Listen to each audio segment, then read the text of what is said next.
All hail the beard, it's your boy Big Beard B, and we back for another edition of Big Beard Business.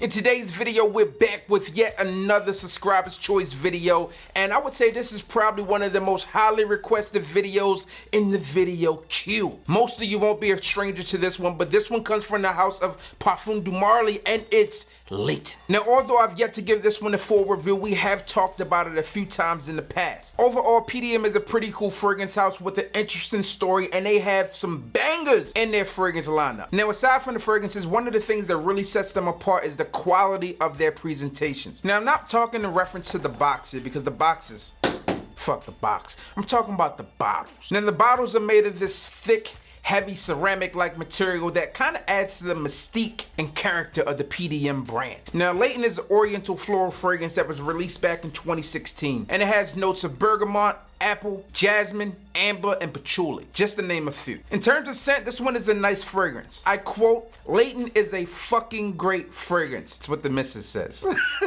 Layton comes off as a savory scent that's warm and spicy while still being fresh and creamy as well. On the initial spray, it's slightly sweet, but I also get this rich, creamy apple vibe, similar to what you might find in a apple pie. And throughout the life of Layton, it smells luxurious from beginning to end. And to my nose, when you enter the dry down, it becomes more rich. It becomes more creamy. It becomes a tad bit sweeter, and it's very long lasting and projects without being overwhelming. As time passed with this one, this patchouli, the amber, and the vanilla really stand out on this one, makes this one seductive, or at least in my brain it does. And I really like it, but more importantly for you guys, the women seem to like this one as well. Now, will all women like this one? No, but you're more likely to get a yes than no when wearing this one, if you know what I mean. Now, on average, I get about 8 to 10 hours of longevity when wearing Layton, and sometimes it gets a little bit longer performance depending on the circumstances. Again, I believe this one projects well from a moderate range, has good sillage, and it doesn't come off as overwhelming or overpowering. In terms of pricing, I think this one is on trend with many of the entry-level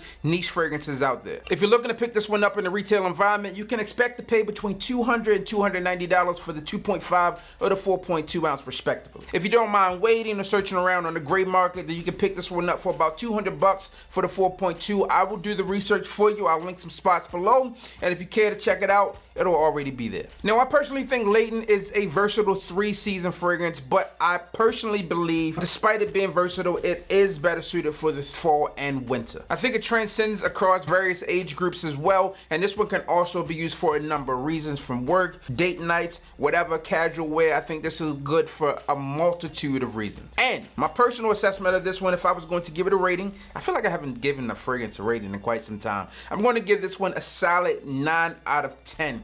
All things considered, performance, longevity, smell, originality, this one is a dope fragrance, not one that you're going to smell on a ton of people. So if you're looking for something that's a little bit more unique and not going to smell in the office place all the time, this is one that you can pick up. So there you have it, guys, the long-awaited review of Layton. And as always, I'm your boy, Big Beard B. Don't forget to like, comment, subscribe, tell a friend to tell a friend that we are back. Again, hit the goddamn bell.